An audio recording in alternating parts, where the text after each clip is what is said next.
Anyway, without more ado, please welcome onto the stage Anne Swithinbank.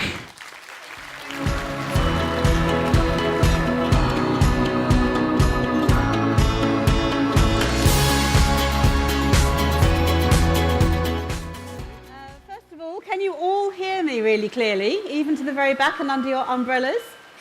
Yep, excellent. Thank you, Weather God, for supplying me with such a brilliant audience. And welcome to the theme, which is the half-hour gardener. Now, before I start talking about plants, I ought to explain the title, because you must be thinking, hang on a minute, is this the same lady who has been on Gardener's Question Time consistently for about 23 years and on and off for about 30, and has a garden that's nearly 2 acres large, and she's talking about half-hour gardening? This came about because of a book, which I'm not really plugging because the book is 15 years old now, and it was actually called No Time to Garden. And what happened was it was time for me to write another book, and my agent and my publishers and I met over lunch in London, as you do, and we all sat down, we were very polite, we ordered, the food came, and they said, Anne, what would you like to write about in your new book then? And I said, well, I've just got this, moving into a big new garden, and I want to talk about wildlife and maybe gardening through the seasons or creating a new kitchen garden. There was a deadly silence. And the commissioning editor narrowed her eyes, leant across the table at me and said, could you bear to write a book called The Half-Hour Gardener? So they'd obviously managed to sell the title, or the idea of the title, to big book producers, and they wanted someone to write it. So asking me what I'd like to write about had got absolutely nothing to do with it. But in fact, writing about gardening in half-hour chunks taught me a lot, because how many of you are real keen gardeners, and how many, especially those who are sheltering from the rain, have got a garden, and you kind of think you'd like to do some things in it, but you say to everyone, I can't because I haven't got any time. There's no time to garden, no time at all. I'm busy with children, animals, ponies, other things, work, and I haven't got any time at all. And I think that's a trap that we all fall into, and especially professional gardeners. Unless you can free up half a day or a weekend, you think it's not worth going out there. So to test out my new book's theory of the half-hour gardener, I began to think, well, okay, let's do it. Let's garden in half-hour chunks. I'm getting older. I don't want to spend 3 hours weeding in one session because my back's aching. I shall garden in half hours. And you can get a lot done. If you've got, a spare half hour and you can get out there, it's surprising what can be accomplished. You might have 3.5 hours a day, or you might have 3.5 hours a week, or you might have half an hour a month. It doesn't matter, you can get a lot done. So what sort of jobs might one do?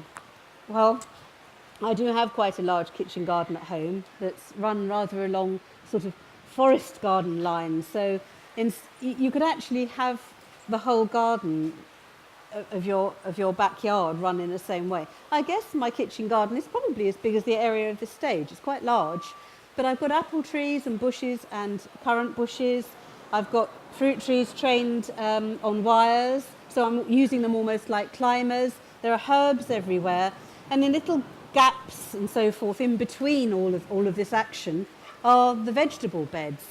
Now, I don't dig the vegetable beds. They were dug originally, but now I just mulch them on the surface with a bit of compost, well-rotted compost, and the seasonal crops go in there. And the advantage of that is that I don't have to dig, which is a huge advantage. It's a no-dig method.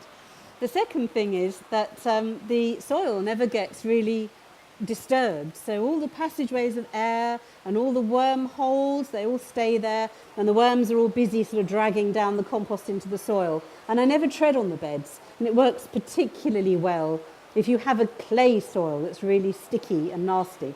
And so I've got my clearings, I've got my beds that are about 4 foot wide, and in them, obviously, lots of crops. Now, my compost is not weed-free. It ought to be weed-free, and I don't think I shall ever show Bob Flowerdew my compost heap, because he would say that it's in the wrong place and full of weed seeds. But actually, in a garden, you never have enough compost. And I put weeds in, not perennial weeds, but just ordinary ones. I often don't worry whether they're seeding or not. I spread the compost on the ground, and a rash of little seedlings, weed seedlings come up, when they're big enough to pull, they're so easy to come out of the soil because there's so much compost in it that I just weed it. So I have a leek bed. The leeks were sown back in the spring. They were planted out June time.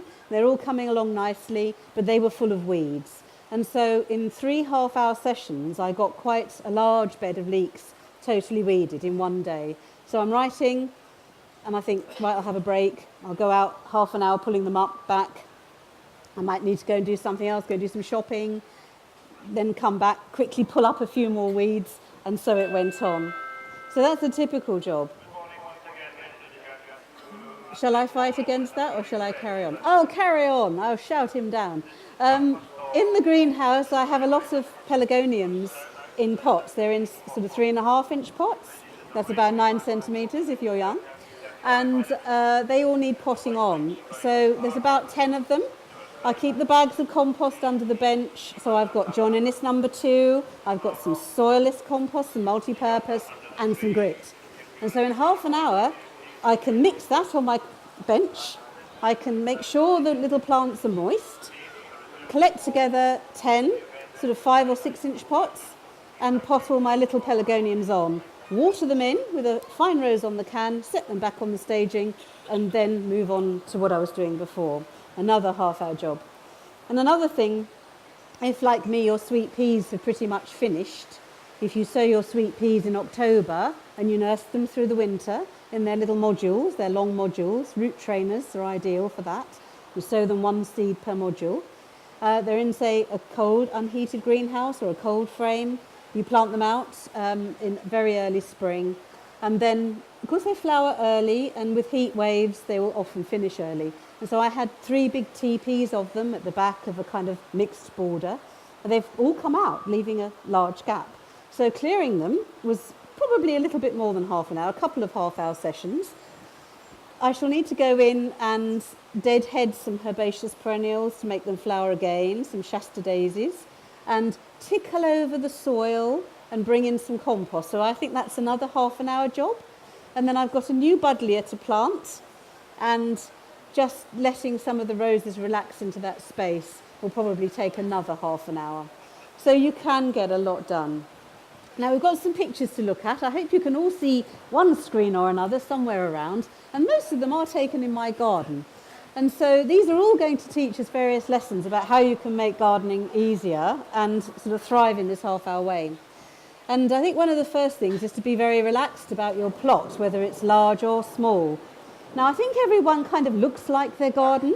So if you look at me, you can see that I'm quite scruffy and my hair is all flying in different directions. I'm not particularly smart. I shall never be smart. I knew that right from the word go. My garden is the same. So if you look at that, that is the kitchen garden. It's focusing on a kind of central area where we used to have a little water feature.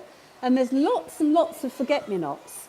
Now, if you ever introduce forget-me-nots into your garden, and you might be doing that, say, in the autumn with little plants from the garden centre or from a nursery, they will grow, they will flower for you in spring. Beautiful little flowers. I think forget-me-nots are so much a flower of spring. So beautifully detailed with that perfect blue and then the yellow centre. And then they seed, and they will seed all over your garden. And, oh, I'm lent on my thing, sorry. They'll seed all over the garden, and I just let them come up. They don't have very deep roots. They spread over the ground. They stop weeds from growing. If you want to plant anything where they are, you can just pull them up by the handful. And when they've finished, very, very easy to clear out. So I think the best thing to do in a garden is relax into it. Don't keep tickling the soil over. Let things regrow. Let things germinate. And even in the foreground there, you can see, I think, probably a white flowered plant, and I think that's probably honesty. And although it's the kitchen garden, I love for all these flowers to just develop and grow because they're attracting in the pollinating insects. And we need those for pollinating the fruits and pollinating the beans. So it's really good to have them there. So the next, we're still in the kitchen garden, and a different way of covering the ground, perhaps a little bit later on in the spring and summer, is by letting a lot of herbs grow. And not only are we using them in cooking, but also for making mats, covering the ground and attracting yet more insects, continuing with the nectar flow through the seasons. And you can get lots very cheaply. If you buy a thyme plant, 1/2 hour job would be to take cuttings of all the shoots on your thyme plant, get some small pots, fill them with a 50-50 gritty and compost mixture, take very short little thyme cuttings, dibble them all round the edge, and within about 3 weeks you'll have them rooting in the summer, and you can pot them up and eventually plant them out.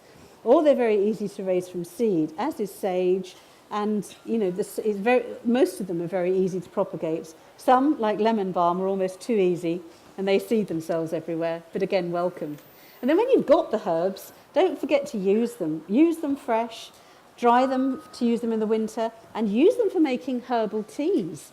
Now, these days, it's very easy to source those lovely teapots that are a clear glass, and they have a little reservoir in the centre. So if you have, our favourite, I think, is a little bit of rosemary, a little bit of thyme, and a little bit of, what else do we put in there? A bit of lavender, oddly enough, a few lavender flowers, a few rose petals, and a few pink petals with the bases taken off. And that, in your little reservoir with some hot water poured on the top, makes a really, really lovely aromatic fresh tea that's good for you in all sorts of ways, as well as being lovely to taste and also satisfying to have in the garden.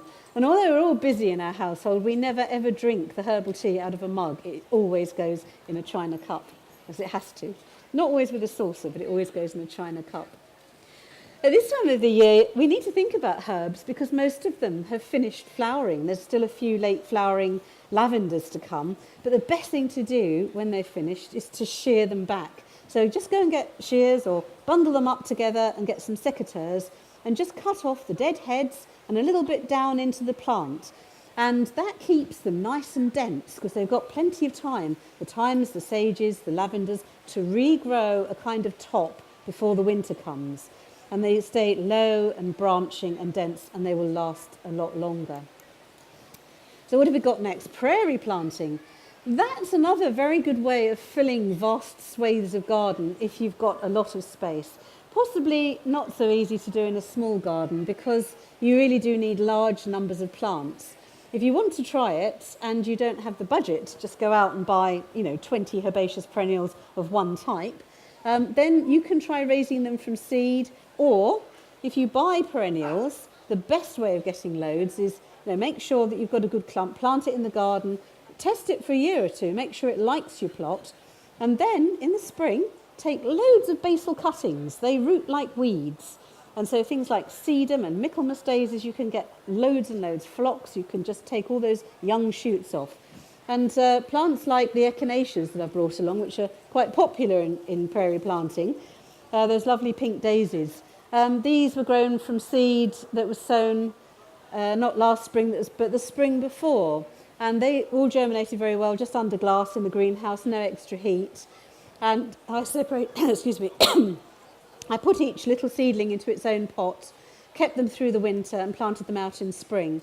They can be a little bit difficult to take in a very wet soil, or if you live like me in the southwest, where our winters tend to be a little bit mild because they don't go properly dormant, and when they're not properly dormant, they can rot. They come from North American prairies, like a lot of herbaceous perennials, and the ones that rot are the ones that would really prefer it to be very, very cold and snowy and frosty, so they go completely dormant, and they're often almost dry as well, under the frost and the snow.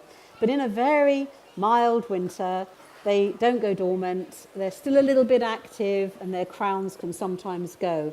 So always plant them into well-drained soil to give them a good chance. So that's, ways of getting herbaceous perennials. And while I'm on the subject of them, I'll wave another one at you. Now, all the gardeners will say, I know that. It's a plant that's almost been overdone in a way. It's Verbena bonariensis. And again, it's a great self-seeder. It produces wiry stems of purple flowers, very attractive to bees and butterflies, and from quite a small plant. And these flower at about sort of 4, 5, 6 foot, depending on what kind of soil they're in. And ours have completely colonised a gravel driveway. They've seeded into the driveway, and now instead of having too much expanse of empty gravel, the cars drive in and sort of park just about in amongst these verbenas. And there's so many of them that, we don't even need to worry if some of them get a bit mashed by car tyres. So you can do that. You can let things like these seed and leave them to grow. I love it when a garden takes over and does its own thing. Another one that's done its own thing, so I just love it when they do, is the agapanthus. Now these have become very popular and deservedly so. We've far more cultivars available now, and most of them are really good and really hardy. And this one is actually an evergreen. The evergreen ones are possibly less hardy than the deciduous ones that die right back in the winter. But I did with this what I do with all of them. I got it. It's called Silver Mist. I grew it first in a pot and put it in a cold greenhouse during winter to make sure I still had it. When it grew big enough, divided it, which is a job you almost need to do with a saw or an old kitchen knife, because they have really thick, fleshy roots. And then once you've got two, you can risk planting one out and keep the other one in the pot under glass. Now we've got a garden full of silver mist. And the other day, my husband and I were sitting just outside the door, it's like a joint front and back door, on our bench, having a little glass of wine. It was past 6 o'clock, sun setting. And I said to John, do you know, I feel like I'm sitting on flower buds here. So we looked under the bench, which was on the gravel driveway next door to the verbenas, and under it had grown from seed a whole mass of these. I'd thought that they were irises or something and hadn't really looked under the bench properly. And they'd spent 2 or 3 years building themselves up to flower. And there must be 20 under there. So that's what happens when you have a lot of plants and you let a garden live its own life. All sorts of fascinating things happen if you don't use weed killers and you don't overweed. Anyway, we're not seeing many pictures, are we? Let's look at some more. Sometimes just filling big spaces with large plants works well. And so one of our borders where I really don't have time, and I seriously sometimes do not have time to garden, and one large area is taken up by that plant that's showing really deep burgundy autumn colour. And it's a smoke bush called Catinus grace. And at this time of the year, it always has purple leaves and loads of smoky inflorescences or flower sort of groups. And then in the autumn, it turns an even better sort of glowing colour. And it produces quite a mass of stems. It must cover an area of about 8 square feet, or no, more than that, probably about 3 square metres. And so it's really useful. It crowds out the weeds. It looks spectacular. And the same could be said of the witch hazel, which is the buttery yellow leaved plant in the foreground. They're quite expensive to buy because in the nurseries they have to graft them. And you need to be careful that you site them in a kind of woodland-like spot. So it's got to be sheltered from wind, a little bit sheltered from frost, although they're quite hardy, and certainly not waterlogged. It must have good drainage and a nice moist sort of soil with lots of humus in it, lots of compost and well-rotted matter. Then they take and they grow really well. And that one's on the north-facing side of our house, so it's protected from the winds coming up from the sea, and it's in a kind of a woodland-type situation. And there it's grown into a small tree that gives this lovely autumn colour, and then, of course, the spidery yellow, very fragrant flowers in January, which is just when we need to see a good display. And I've already said that, to make gardening easier for us, we want plants that really survive. And a very good tactic, and it looks good as well, is to try some out. Buy maybe 5 or 6 herbaceous plants, one of each, or shrubs, stick them in. And the ones that survive and do really well over, say, a 3-year period, they go through winters, they like your soil, they're not too windblown, or you've got them in the right position, then you set about propagating them. And as I said, the basil cuttings, the little shoot cuttings of the Times, or in the case of this really lovely red hot poker that's evergreen, we actually managed to collect seed from it because it's a species. Now, obviously, if a plant is a variety, it's got a variety name to it. It may not come true from seed because it's got variable parentages. Some of them will come slightly true, but especially if they're F1 seed mixtures, they won't. But if you've got a straight species, it always comes true from seed. And having just bought one of those, we put it in what we call the exotic border because of the lovely evergreen foliage that looks a bit like a yucca. And or an aloe. And the leaves, I would say, come to about 75 centimetres, 30 inches. And then we have a lovely display of all these pokers. And of course, having collected the seeds, sown them, 2 years later I was able to plant out all the youngsters. And now there are clumps of them repeated all the way through the border. So that's easy on the eye and cheap on the pocket. And it keeps weeds smothered. So, that's the way to go. And of course, we all love to attract insects to the garden. It's a very long time since I used any insecticides in my plot. I want to have everything flourishing as much as possible, right from everything inside the soil that you can't see, all the microorganisms of the soil, all of the mycorrhizal fungi that live on or with the plants. They attach themselves to plant roots. They extend the root system of trees and shrubs and sometimes herbaceous perennials. And unseen, they kind of help the plants absorb nutrients in exchange for a few sugars and a home. And so, constantly moving plants, constantly weeding, constantly chopping the soil does disturb them a little bit. The weeding's not too bad as long as it's shallow weeding, but very deep digging sort of breaks up the mycorrhiza as they form. So I'm interested in making life easier for myself by letting the garden work as an ecosystem. And so, I can hear you thinking, yes, but what, you see the black beans on the black aphids on your broad beans. Don't you mind? Aren't you going to do something about it? I wait to see if they'll be affected by natural predators. Sometimes they are, and you'll find things like parasitic wasps, which make the aphids look like a husk, or you'll find you've got little flower bugs coming in to eat them. They're tiny little things. Sometimes velvet mites stick themselves to the aphids and suck them dry. And then you've got the ladybird larvae, the hoverfly larvae, and lacewing larvae all coming in to eat them. The only problem is that sometimes ants come and they farm the aphids. They look after them and move them from plant to plant so they can take the honeydew from them and take it back to their nest to feed the grubs. And so sometimes the predators and parasites are coming to try and eat the aphids, and the ants are doing this, go away, go away. So it's all fascinating out there. But the birds will come, and you'll get things like garden warblers taking the black fly. And usually they just clear up of their own accord after a while because they all have their period and then they move on to something else. So I love to let it all be very natural. And you'll also perhaps, in urban areas as well, you get woodpeckers. This is a green woodpecker, and that visits us regularly to take ants. They love red ants and they love meadow ants.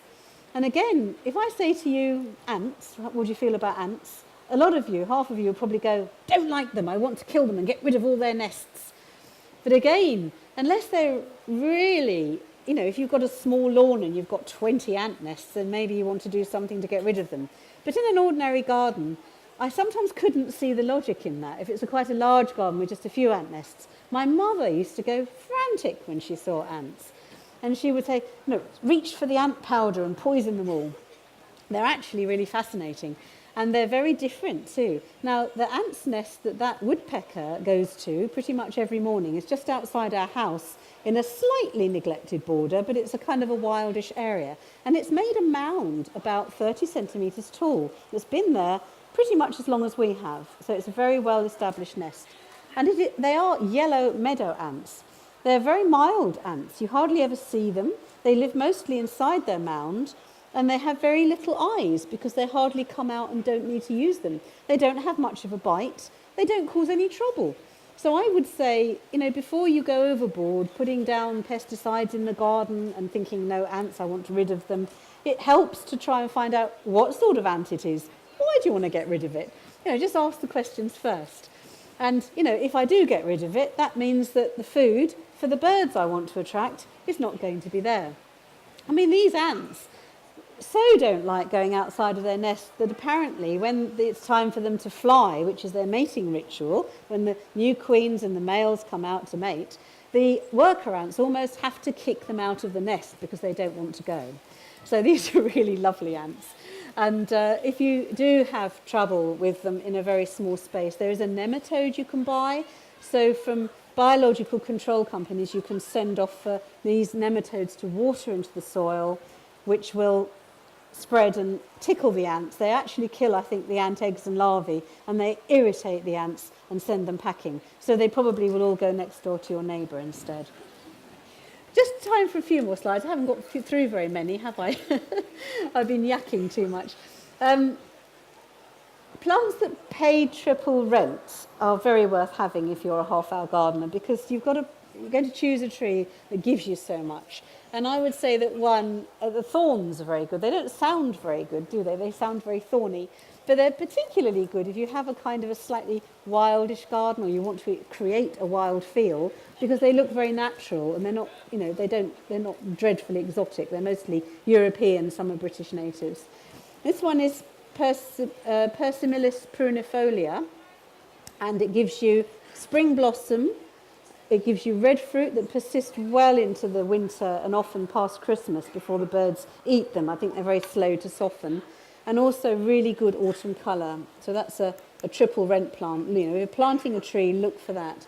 And here's a eucalyptus. Now I can hear you also saying, eucalyptus for a half-hour gardener?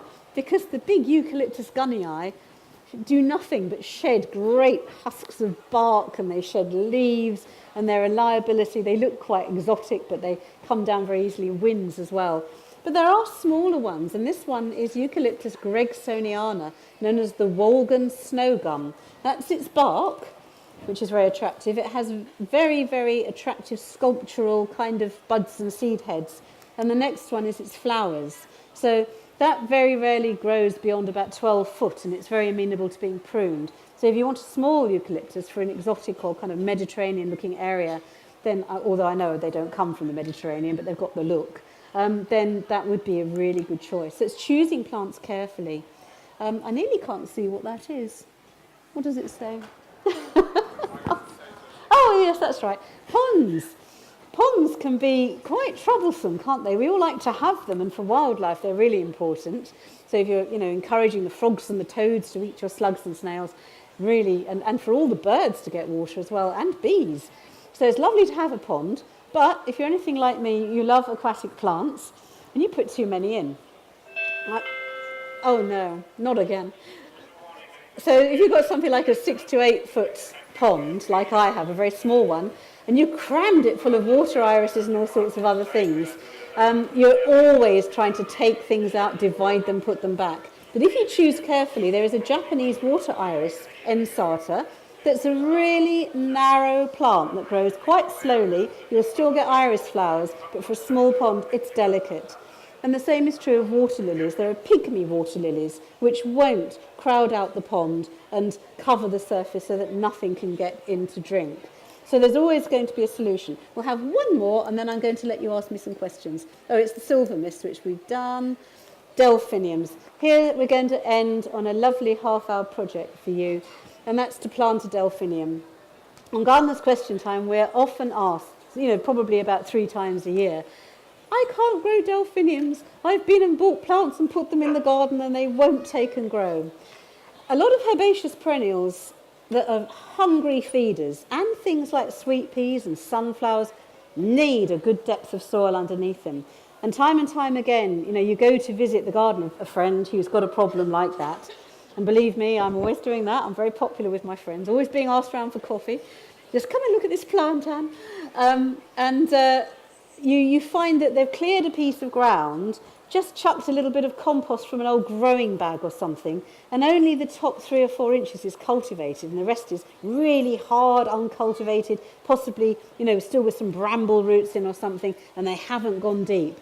And so if you want to grow something like a really big, dramatic delphinium, or a lupin, you need a piece of border that's been really well cultivated. And I put mine in my kitchen garden, because obviously vegetable soil in the beds is really deeply cultivated.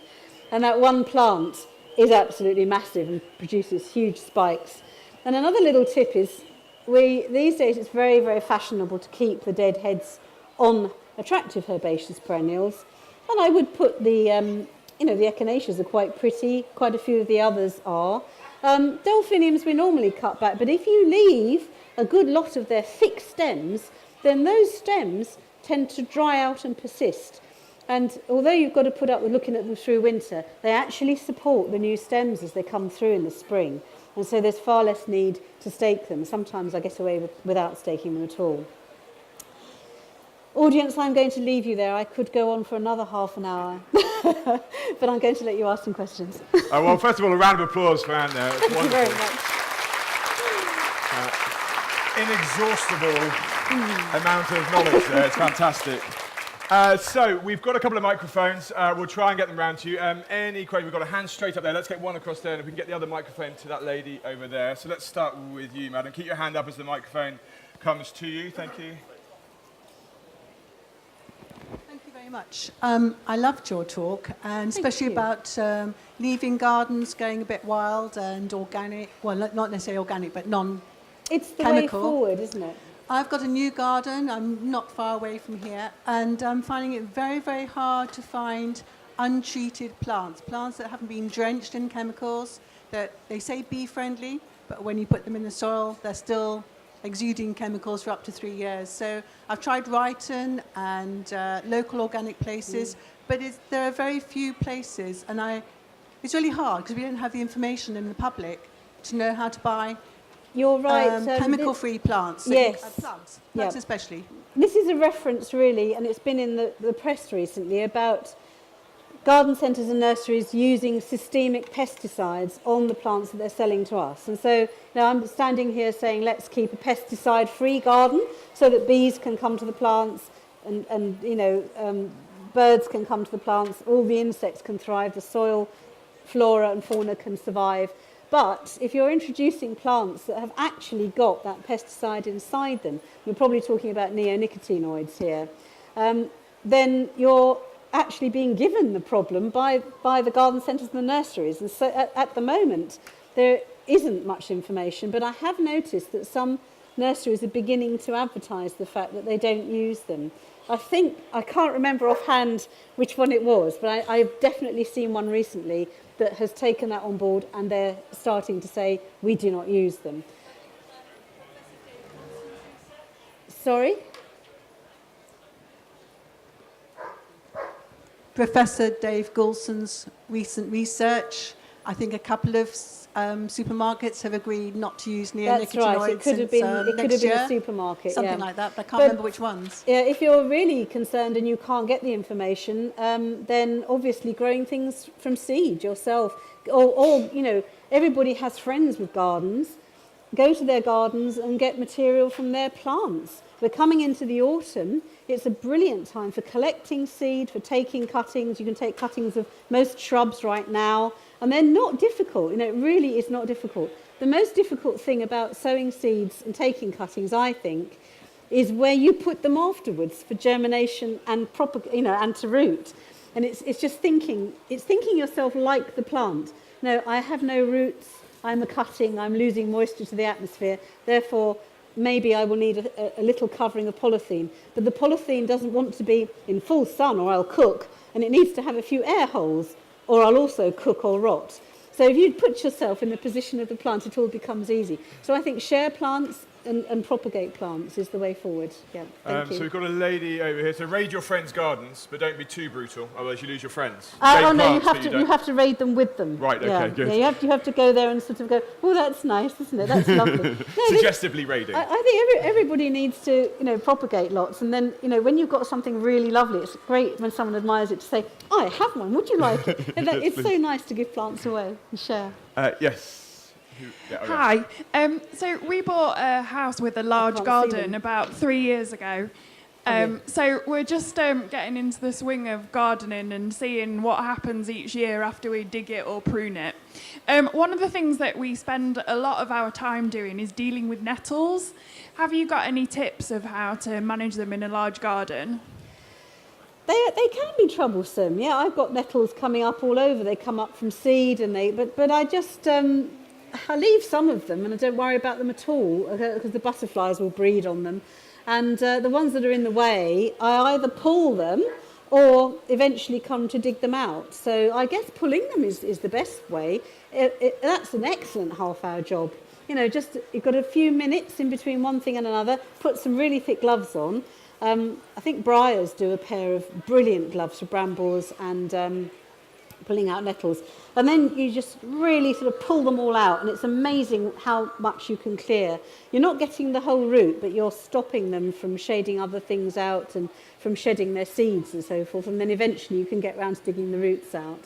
So I would say pulling the nettles, it's quite an art, but once you've got the technique, it's so satisfying. Who else has got a question? Great. Can we get one mic across here? Anyone else? We can get another mic too in the meantime. Great, the gentleman there. Yes, madam. Yeah, I think it is. We've got a new garden. We put in a small vegetable garden and went mad and bought 2 apple trees and a pear tree and loads of herbs we planted. They're not all doing terribly well. So are there things that really shouldn't be planted with each other? I'm surprised they're not doing terribly well. So the herbs are doing well, but not the fruit trees. No, that's interesting. So are they dwarf fruit trees, or are they on a decent rootstock? They are cordon, and one dwarf. Cordon train things. Yeah. It's a very good idea to grow cordon train fruits because you can get so many in a small space. And it's quite important that they are grafted onto a fairly vigorous rootstock like M9. And I'm not sure what yours are on, because if you have a fairly poor soil and you have a rootstock that's quite dwarfing, that also kind of inhibits the apple or the pear from, well, no, it wouldn't be an apple, a pear, it would be an apple in this case, from taking and doing really well. So it might have, if you've got a really poor soil, a better root, a sort of slightly more vigorous rootstock might be a good idea. So next time you buy it, could be worth going to a local nursery and talking to them about rootstocks rather than just buying something mail order or from a garden centre. So there's no well-known herbs where you shouldn't be putting those together at No, all? I can't think of any herbs that are actually going to stop apples from growing. I think I've grown pretty much every herb I can think of around the feet of my apple trees. But it might just be time as well. You know, they may need time to settle in. It's quite a slow job to get apples to take and root down and start growing well. And you need to keep them staked. They are staked, aren't they? Yeah. And mulch them, really, you know, do that a couple of times a year. Good old 3-inch layer over their roots, not piled up by the stem, but over their roots. That's the best thing you can do. Oh, they're only babies, aren't they? And so going back to the nettles, I should have said actually that, yeah, we've been trying to clear a big space, and actually covering the ground is a good plan too. So, you know, you can get landscape fabric that you can lay over the ground. So if you've cleared it and you've pulled nettles and you've got most of the perennial weeds out and brambles out, if you lay that holds it all at bay. It lets air and water in until you can get to actually dig it and work on it again. Great, thank you so much for your question. I think we've got time for 2 more. We've got a gentleman here who's standing up. A performance coming on. Okay, excellent. great. I can see you. I get the impression. That's it. I get the impression that you may not like the idea of growing plants in pots. You like I do. more of a cottage garden, I think. So I'm getting older. My wife gets on to me. I've got too many pots. I've got something for you, sir. Bear with me. We didn't get to them. I can't make it run on quickly enough. How many pots is too many? How many are we talking about when your wife is having a go at you? Yeah, get some more 130. information. 130. 130 pots! You could write a book about it, couldn't you? There's You're an going to awful need a lot lot of slides to fill 130. Yeah, I think, I got carried away and didn't talk about the slides, but I've got some containers for you. And containers are a great half-hour project. Here we are, look. So yes, I do container gardening. I think they are brilliant for small gardens, so that you don't have to weed, and so that in half an hour you can create something that's like a miniature garden. Zoom will be, and you can make little tableaux out of them. Especially in small gardens, you can be really theatrical and create different looks. You could go out there and in half an hour, maybe with the help of a few grandchildren, move them all around so they look different. So here's Apricot Beauty Tulip, which we'll be planting as bulbs in November. Here's alliums, that one's Pinball Wizard, slotted in between other plants, because you can always add bulbs to create layers. Here's a container for shade with Fatsia japonica and Bolectinum spicant, which is an evergreen fern. And with containers, as you'll know, being the expert, one has to garden them. So if you put just colour in, so you put annuals in the spring, you take them out in the autumn, you put other things in the autumn, bulbs and pansies maybe for the winter. That's one way. Another way is to actually use perennials and shrubs and have some small beds or bigger containers, and then after a couple of years you'll be taking the fatsia out and putting that into quite a big tub, and then maybe keeping or dividing the ferns and putting something else in there. So you're always sort of moving stuff around. Herbaceous plants, phormiums, and small dwarf shrubs like Photinia, little red robin, filling a large container. You can have masses of fun as a half-hour gardener or any kind of gardener with your containers. I think that's probably all of them. Thank you very much. Thank you for raising the point. Thank you. I think we're probably out of time there, so I want to say a huge thank you to Anne Swithinbank. It's been wonderful.